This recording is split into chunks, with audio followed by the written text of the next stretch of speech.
अब तो कंस बड़ा भयभीत हुआ, अपनी मंत्रणा की है, सारे मंत्री संतरियों को एकत्र किया है। तो इसकी सेना में एक पूतना नाम की सहचरी भी थी।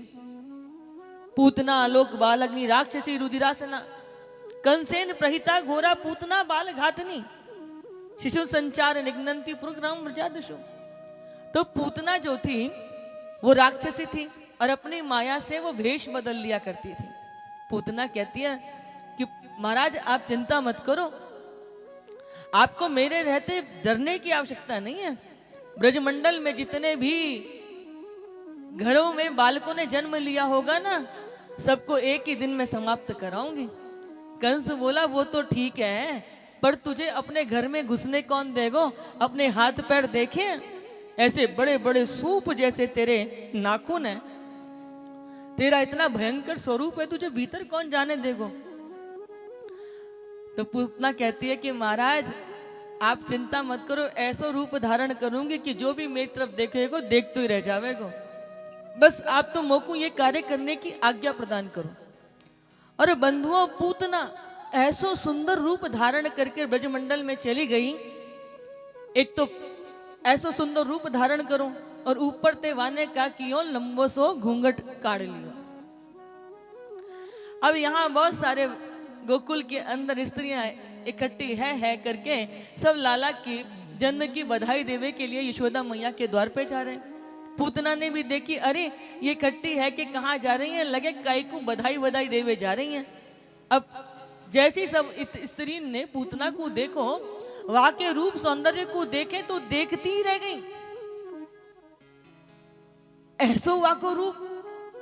अब पूतना भी उन सारी गोपिन में स्त्रीन में इकट्ठी है करके यशोदा मैया के द्वार पर पहुंची और जाकर के बोलने लगी, यशोदा मैया बधाई हो, पतो चलो बुढ़ापे में तेरे घर में लाला ने जन्म लियो है, तो सारे काम काज त्याग करके सबसे पहले तेरे लाला को बधाई देवे के लिए आई हूं।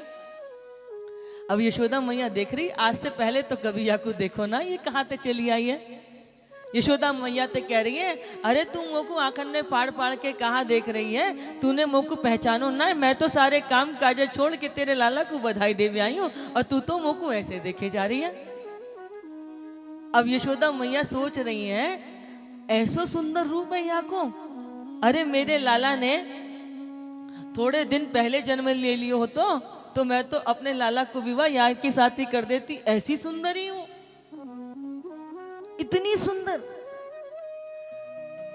अब यशोदा मैया बोली, ऐसा करो, अभी बड़ी मुश्किलन से या को थोड़ा दूध पिला करके लिटायो है, तुम ऐसा करो पहले या को दर्शन कर लो, फिर हम बाद में गीत वीत गा लेंगे। अब पूतना तो सोच रही, या यशोदा ने तो हमारो काम बड़ो सरल कर दिया कि याने खुद ही हमें कन्हैया के पास जावे को अवसर दे दियो। अब पूतना बैठी है, वो सोच रही है कि पहले सब करिया में, फिर बाद में मैं अपनो काम करूंगी। सब भीतर थे, जल्दी जल्दी लाला के दर्शन करके बाहर आई। यशोदा मैया को खूब बधाई दे रही, मैया तेरो तो ऐसो लाला है, या को देख वे ते मन ही ना भर रो। बाद में पूतना भीतर गई और बंधुओं जैसे कोई अंधेरे में सांप को रस्सी समझ के उठा ले, वे ऐसे ही पूतना ने सोची कि मैं या बालक को जाऊंगी, या के मुख में अपनो स्तन दूंगी और वहां में ये विष लगा के आई, जैसे ही विष दूंगी तैसे या को काम पूरो है जावेगो। ये याने पूतना ने जैसे ही लाला के दर्शन करने के लिए घर के भीतर की ड्योड़ी के मैं घर के देहरी पार करे ना, तो याने जैसे ड्योड़ी देहरी पार करने के लिए अपनो पैर उठायो है, वैसे ही कन्हैया ने अपनी आंखें बंद कर ली। अब यहाँ बड़ो सुंदर से एक प्रश्न होवे कि आखिर लाला ने पूतना को देखकर अपनी आंखें क्यों बंद कर ली हैं? तो ब्रज के संत अपने मन के भाव प्रकट कर रहे हैं, बहुत ध्यान से सुनियो, बड़े आनंद की कथा है आज की। तो एक कहते हैं संत की पूतना को देख के लाला ने अपने नेत्र बंद कर लिए, क्योंकि हमारे यहाँ जब भी कोई शुभ काम करें, कोई भी काम प्रारंभ करें, तो वाते पहले सबसे पहले क्या करें, भगवान को नाम लिए करें। अब यहाँ ते राक्षस और राक्षसी को मारवे को काम प्रारंभ है रो है, तो लाला ने अपने नेत्र बंद कर लिए, यानी कि मंगलाचरण कर रहे हैं कि अब यहाँ से राक्षसों को उद्धार करने को कार्य प्रारंभ होगा। एक संत बोले नहीं नहीं, मेरे ठाकुर ने इसलिए अपने नेत्र बंद कर लिए हैं क्योंकि हमारे कन्हैया ने कहा जन्म लियो है? ब्रज में। और ब्रज को धन का है गौ माता, घर घर में गाय मैया, और जहां जहां गाय वहां शुद्ध घी, दूध, दही, मक्खन, मिश्री, पेड़ा। आज भी आप वृंदावन आते हो तो बिहारी जी के पास क्या दिखाई देता है? पेड़े पेड़े की दुकान दिखाई देती है। हमारे ठाकुर जी को पेड़े का भोग लगता है, मक्खन मिश्री का भोग लगता है। अब कन्हैया सोच रहे हैं कि अभी तक मुख में दूध, दही, घी, मक्खन तो कछु गयो ना, ये पूतना मौसी हमें सबसे पहले जहर पिलावे के लिए चली आई है। इसलिए नेत्र बंद करके वो शंकर दादा को याद करने लगे कि दादा आप आओ, जहर पीवे को काम तो आपको है। ऐसा करो, आप आके जहर पियो, हम तो दूध पीवे को काम करेंगे। तो वो आंखें बंद करके शंकर दादा को याद करने लगे। एक संत बोले कि नहीं नहीं, मेरे प्रभु ने इसलिए नेत्र बंद कर लिए क्योंकि उनका एक नेत्र तो है सूरज और एक है चंद्रमा। अब ये सूरज चंद्रमा कह रहे हैं कि सारी दुनिया तो हमारे ठाकुर जी के दर्शन पाकर के धन्य धन्य हो जाती है, और ये कैसी राक्षसी है, ये हमारे प्रभु को मारने के लिए आई है। ऐसी दुष्टा कुलटा को हम नहीं देखना चाहते, इसीलिए भगवान के नेत्र बंद हो गए। और वैसे भी बंधुओं, हमारे ठाकुर जी कौन है? हमारे ठाकुर जी तो है मायापति। माया भी जिनके नियंत्रण में रहती हो।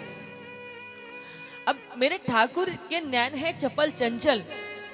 अगर पूतना के इनते नेत्र मिल जाते तो पूतना इनको मारवे को काम तो पोस्टपोन कर देती, पर ब्रज के और बालकन पे आफत आ जाती। इसीलिए भगवान ने अपने नेत्र बंद कर लिए कि ये है मायापति, ये है माया का रूप धारण करके मायावती, और मायापति के सामने मायावती की तो कछु चलवे ही वारी ना है। और वैसे भी बंधुओं, एक संत बहुत प्यारी बात कहते हैं। वो कहते हैं कि दृष्टि वहीं डालो जहां दृष्टि डालने की पात्रता होती है। अगर आप सुंदर जगह दृष्टि डालोगे तो आपके चित्त में करुणा और भक्ति उत्पन्न होगी, पर यदि आपकी दृष्टि गलत स्थानों पर जाएगी तो फिर आपके हृदय के अंदर आपकी मन की स्थिति है वो कैसी हो जाएगी? वो अपवित्र हो जाएगी। अब इधर क्या हुआ?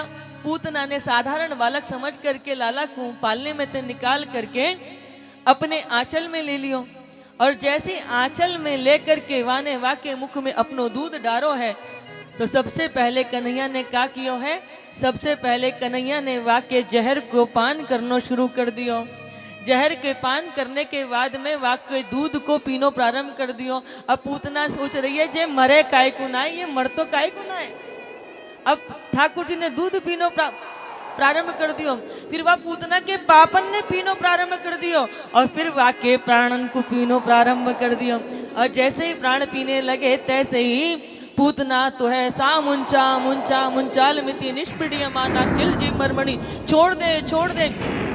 कन्हैया बोले मौसी ये बता कि मैंने तोकू पकड़ो कि तूने मोकू पकड़ो? हाँ, पकड़ो तो तैने हो ना मोकू। देख मेरी खासियत है, मोकू कोई पकड़े तो कोई बात ना, कोई मोकू पकड़ के छोड़ दे तो कोई बात ना, परंतु मैं जाकू पकड़ लूं वाकू तब तक नहीं छोड़ूं जब तक वाकू उद्धार नहीं कर दूं। और देखते ही देखते पूतना जो है हाहाकार करने लगी। वो अपने उसी रूप में आ गई, असली रूप में भागी बाहर को। घर के दीवार विवारन ने तोड़ करके भागते भागते ठाकुर जी ने ऐसे प्राण पिए कि वो धरती पर आकर के जैसे ही गिरी तैसे ही भयंकर गर्जना से पृथ्वी प्रकंपित है। अब तो सब अपने घर बरते निकल निकल के भागे, भैया जे का भयो, इधर उधर भाग रहे हैं। यशोदा मैया आओ देखे ना ताओ, भीतर भागी कि मेरा लाला तो ठीक है, देखे तो पलने में लाला है ही ना। अब तो मैया इधर उधर भागे, मेरा लाला कहाँ गयो, मेरा लाला कहाँ गयो। बाहर से बालक दौड़ते हुए आए, बोले मैया मैया हमने देखो एक बड़ी सी राक्षसी तेरे लाला को लेकर के दौड़ रही है। अब तो मैया सारे ब्रजवासी वही दिशा में भागने लगे।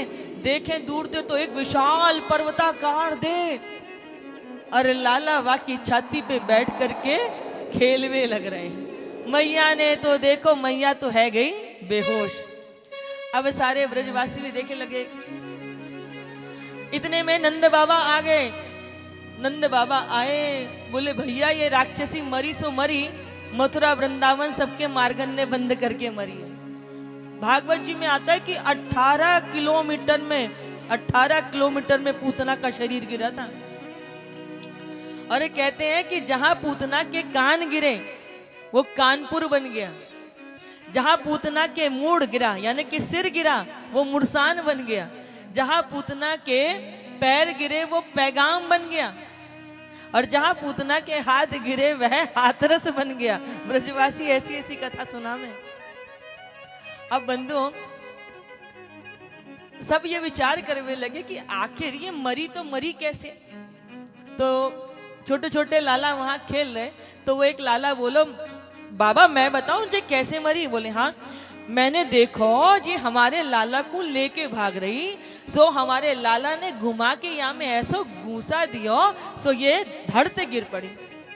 बाबा बोले हमारो लाला नेक्स्ट सो अभी तो 6 दिन को भी ना भयो, और ये इतनी बड़ी राक्षसी और मारो यानी घूसा मारो होतो तो या के घूसा से मर जाती का।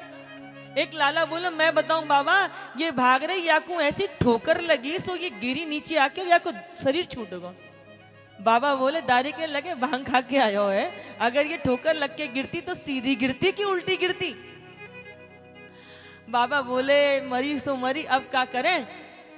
तो बाबा ने कही ऐसा करो अपने अपने घर से कुल्हाड़ी आरे लेकर के आओ, जितने ये वृक्ष वल्लरी पेड़न ने नीचे दबा के मरी है सब वे पेड़ काट काट के या के ऊपर धर दो और या के चिता को अग्नि दे दो। बंधुओं पूतना के अंगों को काटा, नीचे ने जितने वृक्षों को लेके मरी थी दबा करके वो सारे वृक्ष इसके आसपास लगा कर के इसकी चिता में अग्नि दे दी। अब जैसे ही पूतना की देह में अग्नि दी, बंधु पूतना की देह से एक दिव्य सुगंध निकलने लगे। आपने देखा होगा कि जब शरीर जलता है तो एक अलग प्रकार की मांस की गंध होती है। अब गंध निकले समझ में आए, ना भी निकले तो भी समझ में आए, लेकिन ऐसी राक्षसी के जलाने पर शरीर से सुगंध निकले तो ये तो बड़ी विचित्र सी बात है ना। पूतना लुक बाल अग्नि राक्षसी रुधिरासना, वो पूतना जिसका नाम कैसा है पूतना, जो किसी के बच्चे को ना छोड़े, पूत कहते हैं बालक को, जो किसी के बच्चों को ना छोड़े, ऐसी पूतना नाम कैसा है इसका इतना बुरा। पूतना लोक बाल अग्नि, जो लोगों के बच्चों को मार मार के खाए, राक्षसी। इसका वो क्या है, कहा क्या है, ये कैसी है, बोले राक्षसी। और उसका भोजन कैसा है, रुधिराशना, जो बच्चों के गरम गरम रक्त का पान करती हो, जिसका नाम अच्छा नहीं, हाँ चरित्र अच्छा नहीं, राक्षसी जो जिसका काम अच्छा नहीं, जिसका भोजन अच्छा नहीं, आखिर उस पूतना की देह से सुगंध क्यों निकल रही है। तो बंधुओं कथा आती है कि जब मेरे ठाकुर जी बामन का रूप लेकर के आए थे, तो जब वो बामन बने थे तो बलि की जो बहन थी उसका नाम था रत्नमाला। रत्नमाला ने जब बामन भगवान के स्वरूप का दर्शन किया तो उसके मन में आया कि हाय ये कितने प्यारे कितने सुंदर हैं, यदि ये मेरे बालक होते, मेरे पुत्र होते तो मैं इनको अपना दूध पिलाती। परंतु जब विराट बन करके अपने भाई का सर्वस्व लूटते हुए देखा तो मन में आया कि अगर ये मेरा पुत्र होता तो मैं इसे जहर पिला करके मार देती। भगवान ने वो दोनों अभिष्ट दूध पी करके और जहर पीने का काम किया है। ये वही राजा बलि की बहन है रत्नमाला। आज जब इस राक्षसी के चित्त में शरीर में आग लगी है तब इसके शरीर से दिव्य सुगंध उत्पन्न होने लगी। न जिसका भोजन अच्छा, ना नाम अच्छा, ना व्यवहार अच्छा, ना आचरण सुंदर, लेकिन इसने क्या किया था बंधुओं, दूध पिलाने का काम कौन करता है, दूध पिलाने का काम तो माँ करती है ना। इसलिए पूतना ने ठाकुर जी को दूध पिलाने का कार्य किया और दूध पिलाने का कार्य माँ करती है। इसलिए जो गति यशोदा मैया को ठाकुर जी बाद में देंगे वो गति पहले ही पूतना को प्रदान कर दी है। हमारे प्रभु कितना करुणा वर्णा के सागर हैं, जो व्यक्तियों के अवगुण का दर्शन नहीं करते, उसके गुण पर रीझ जाते हैं। न जाने कौन से गुण पर दया निधि रीझ जाते हैं। ये नहीं देखा ये मुझे जहर पिलाकर मारने के लिए आई थी, क्या देखा कि पूतना ने मुझको दूध पिलाया, और दूध पिलाने का काम तो माँ करती है, इसलिए जो माँ को गति देते वो ठाकुर जी ने पूतना को पहरे ही दे दिए हैं। इनकी लीलाओं का पार कौन पार सकता है?